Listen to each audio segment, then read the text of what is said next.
Hai Interisti, Forza Inter. Kembali lagi dengan channel Update Inter, channel yang akan membahas informasi terbaru dari Inter Milan khusus untuk Anda. Dan inilah berita hari ini.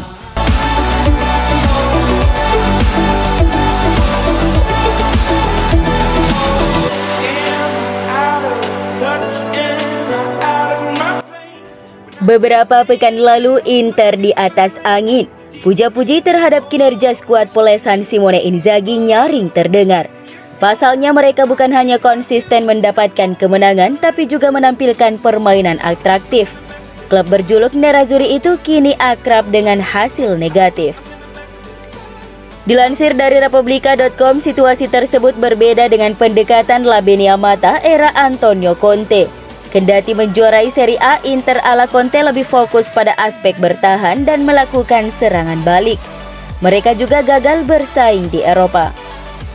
Di periode awal Inzaghi, tim elit kota mode itu menancapkan taji di berbagai kompetisi.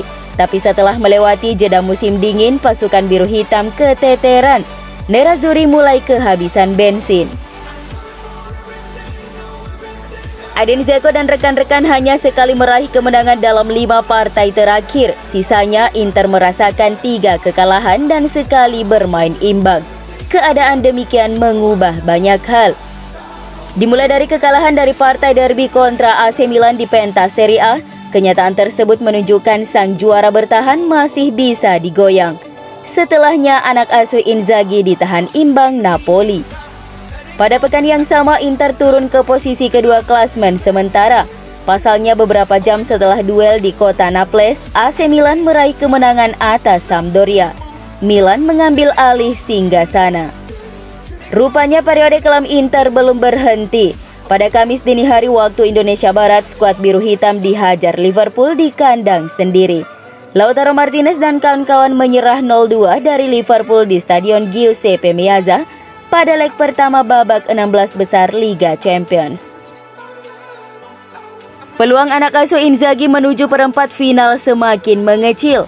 Mereka perlu melakukan sesuatu yang luar biasa di Stadion Anfield, sehingga bisa membalikkan keadaan. Sejatinya Inter Milan tampil impresif saat meladeni ketangguhan raksasa Liga Primer itu, tapi apa artinya menciptakan banyak peluang jika tak bisa mengonversi menjadi gol? Keadaan demikian terjadi lagi ketika Inter bertemu Sassuolo pada lanjutan Serie A. Nerazzurri takluk 0-2 dari Inero Verdi di kandang sendiri beberapa hari lalu. Dalam sekejap sihir La Beniamata kehilangan magisnya. Tim lawan seakan mengetahui cara meredam jawara Italia itu. Inzaghi juga untuk pertama kalinya secara terbuka mengkritik kelompoknya yang ia katakan melakukan pendekatan yang salah saat babak pertama kontra Sassuolo. Namun hal yang harus diwaspadai dari performa Inzaghi adalah dalam beberapa tahunnya melatih Lazio pada musim semi atau setelah bulan Februari, penampilan timnya kerap menurun. Dan di Inter ia harus mengatasi permasalahannya ini.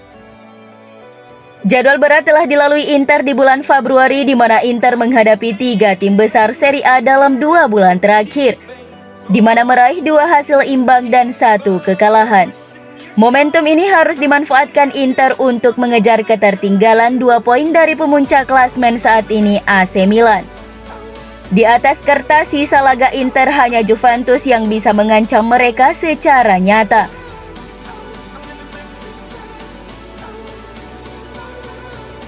5 poin diraih dalam 5 pertandingan terakhir di Serie A dan ditambah kekalahan di leg pertama babak 16 besar Liga Champions. Inter setelah paruh pertama musim cukup tampil mengesankan, sekarang mengalami masa sulit.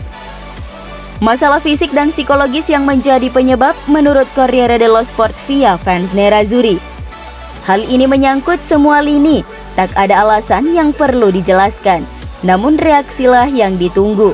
Mengingat semua lini terlibat dalam setiap kesalahan dan ketidakseimbangan. Pada pertandingan terakhir, Inzaghi menjelaskan hal yang paling membuat ia khawatir adalah pertahanan atau lebih tepatnya fase bertahan. Bagaimanapun November lalu Nerazzurri tampak seperti sebuah tim yang menemukan keseimbangan yang lebih baik dari musim sebelumnya. Tim bermain lebih menghibur dengan pertahanan yang solid. menciptakan 6 clean sheet dalam 6 pertandingan, kemudian tiba pada tahun 2022 dan itu mulai runtuh. Tim hanya tidak kebobolan di Liga 1 kali saat bermain melawan Atalanta imbang tanpa gol. Selain itu, tim selalu kebobolan dan buruknya hanya menciptakan 6 gol dari 6 pertandingan. Namun kesulitan juga muncul selama fase membangun serangan. Lawan sudah mulai bisa membaca gerak arah bola. Marcelo Brozovic terkadang buntu untuk mencari alternatif menyerang. Tanpa dirinya bahkan lebih buruk, Nicolo Barella bukan sosok yang tepat menggantikannya. Sementara Stefano Sensi sudah dipinjamkan ke Sampdoria. Terakhir lini serang, dalam hal ini strikerlah yang harus membuat perbedaan pada laga-laga krusial. Namun siapapun yang bermain pada tahun 2022 ini, Inter tampak seperti sangat sulit mencetak gol. Terlepas dari hilangnya Joaquin Correa karena cedera.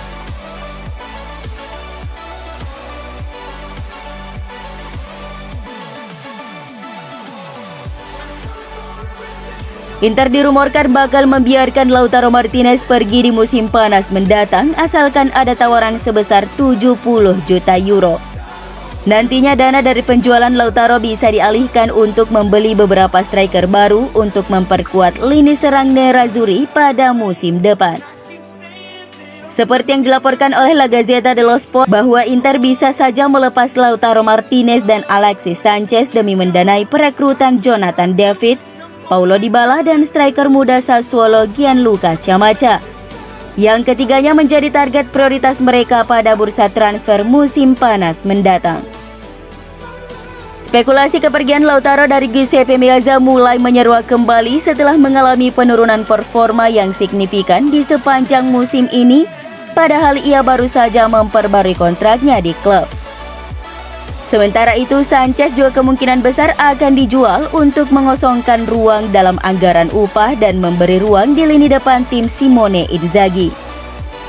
Scamacca dan Jonathan merupakan dua striker muda yang sangat dikagumi Nerazzurri, sementara Dybala dapat tersedia dengan status bebas transfer. Ketiganya bisa direkrut sekaligus demi mewujudkan rencana ambisius Inter untuk kampanye musim depan.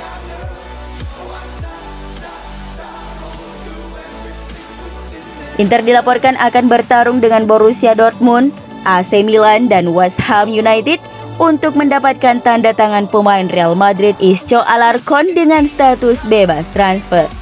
Sebagaimana yang dilansir Vicajes.net bahwa pengabdian Isco selama 9 tahun bersama Los Blancos akan berakhir pada musim panas 2022 ini karena klub tidak akan memperpanjang kontraknya yang berakhir pada 30 Juni 2022.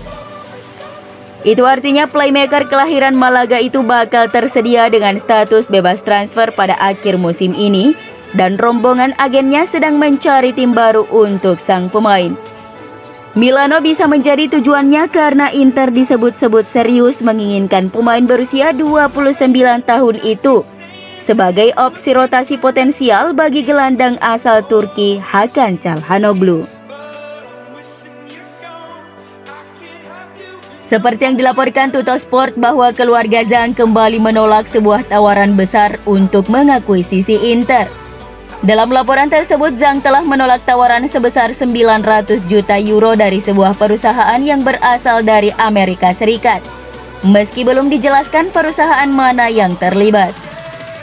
Ini merupakan penolakan Suning Group kesekian kalinya setelah sebelumnya telah menolak tawaran dari BC Partners, perusahaan asal Inggris. Adanya rumor Public Investment Fund, perusahaan dari Arab Saudi, masih menjadi samar walau telah meminta data terkait keuangan Inter. Mereka hingga saat ini masih belum membuat penawaran nyata kepada keluarga Zhang.